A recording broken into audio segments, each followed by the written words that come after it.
ಸರ್ಕಾರವು ವಿವಿಧ ಯೋಜನೆಗಳ ಮೂಲಕ ಎಲ್ಲರಿಗೂ ಸೌಲಭ್ಯವನ್ನ ಕಲ್ಪಿಸಲು ಮುಂದಾಗಿದ್ದು ಹಲವಾರು ಸೌಲಭ್ಯಗಳನ್ನು ಈಗಾಗಲೇ ವಿವಿಧ ಯೋಜನೆಗಳ ಮೂಲಕ ರಾಜ್ಯದ ಜನತೆಗೆ ನೀಡಲಾಗ್ತಾ ಇದೆ. ಇನ್ನು ಅದೇ ರೀತಿಯಾಗಿ ರೈತರಿಗೆ ಮತ್ತಷ್ಟು ಸೌಲಭ್ಯವನ್ನ ಒದಗಿಸುವ ಸಲುವಾಗಿ ಇದೀಗ ಸರ್ಕಾರ ಮತ್ತೊಂದು ಯೋಜನೆಯನ್ನ ಸಿದ್ಧ ಮಾಡಿದೆ ಮತ್ತು ಅದನ್ನು ಆದಷ್ಟು ಬೇಗ ಅನುಷ್ಠಾನಗೊಳಿಸಲು ಸಹ ಮುಂದಾಗಿದೆ. ಹಾಗಾದ್ರೆ ಸರ್ಕಾರದಿಂದ ಸಿಕ್ಕಿರುವಂತಹ ಮತ್ತೊಂದು ಯೋಜನೆ ಯಾವುದಾದ್ರೆ ಅದೇ ನರೇಗಾ ಯೋಜನೆ. ಈ ನರೇಗಾ ಯೋಜನೆಯ ಅಡಿಯಲ್ಲಿ ಕೃಷಿಕರಿಗೆ ಸಹಾಯಧನ ಒದಗಿಸುವ ಸಲುವಾಗಿ ಅವರ ಕೆಲಸವನ್ನ ಮುಂದುವರಿಸಲು ಪ್ರೋತ್ಸಾಹ ನೀಡುವುದಾಗಿದೆ.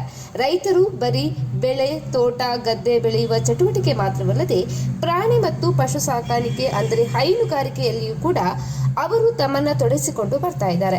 ಇನ್ನು ಅದರಲ್ಲಿ ಕೋಳಿ ಸಾಕಾಣಿಕೆ, ಕುರಿ ಸಾಕಾಣಿಕೆ, ಗೋವು ಸಾಕಾಣಿಕೆ ಮುಂತಾದವು ಕೂಡ ಸೇರಿರ್ತವೆ.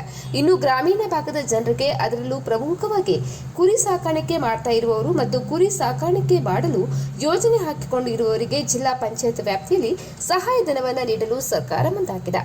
ಇದರಂತೆ ಸಹಾಯಧನವನ್ನು ಪಡೆಯಲು ಸಂಬಂಧಪಟ್ಟಂತಹ ಗ್ರಾಮಸ್ಥರು ಕುರಿ ಸಾಕಾಣಿಕೆ ಮಾಡಲು ಬೇಕಾಗುವ ಅಗತ್ಯ ವಸ್ತುಗಳು ಅಂದರೆ ಕುರಿ ಸಾಕಾಣಿಕೆಯ ಶೆಡ್ ನಿರ್ಮಾಣ ಮಾಡಲು ಬೇಕಾಗುವ ಎಲ್ಲ ಅಗತ್ಯ ವಸ್ತುಗಳ ಮೊತ್ತವನ್ನ ಪಟ್ಟಿ ಮಾಡಬೇಕಾಗುತ್ತದೆ.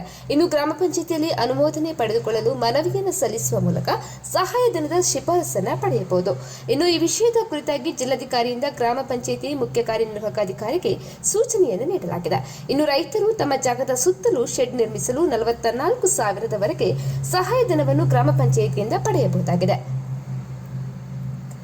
ಇನ್ನು ಕಾಡು ಪ್ರಾಣಿಗಳು ದಾಳಿ ಮಾಡದಂತೆ ತಡೆಯಲು ಮತ್ತು ಕುರಿ ಸಾಕಾಣಿಕೆಯಲ್ಲಿ ಕುರಿಗಳನ್ನು ಸುರಕ್ಷಿತವಾಗಿ ಇರಿಸಿಕೊಳ್ಳಲು ಶೆಡ್ ನಿರ್ಮಾಣ ಮಾಡುವುದು ಅವಶ್ಯಕ ಎಂದು ಹೇಳಿದರೆ ತಪ್ಪಾಗಲಾರದು. ಆದ ಕಾರಣ ಗ್ರಾಮ ಪಂಚಾಯಿತಿಯ ವ್ಯಾಪ್ತಿಯಲ್ಲಿ ಬರುವ ಹೈನುಗಾರಿಕೆ ಚಟುವಟಿಕೆ ಮಾಡುವಂತಹ ರೈತರಿಗೆ ಈ ಸೌಲಭ್ಯವನ್ನು ಒದಗಿಸುವ ಸಲುವಾಗಿ ಜಿಲ್ಲಾ ಪಂಚಾಯತ್ ವತಿಯಿಂದ ಈ ಯೋಜನೆಯನ್ನು ಗ್ರಾಮೀಣ ಭಾಗದಲ್ಲಿ ಜಾರಿಗೆ ತರಲಾಗಿದೆ. ಲೇಟೆಸ್ಟ್ ಅಪ್ಡೇಟ್ ಪಡೆಯಲು ನೀವಿನ್ನೂ ನಮ್ಮ ಚಾನೆಲ್ ಅನ್ನು ಸಬ್ಸ್ಕ್ರೈಬ್ ಮಾಡದಿದ್ದಲ್ಲಿ ಸಬ್ಸ್ಕ್ರೈಬ್ ಮಾಡಿ, ಲೈಕ್ ಮಾಡಿ, ಕಮೆಂಟ್ ಮಾಡಿ.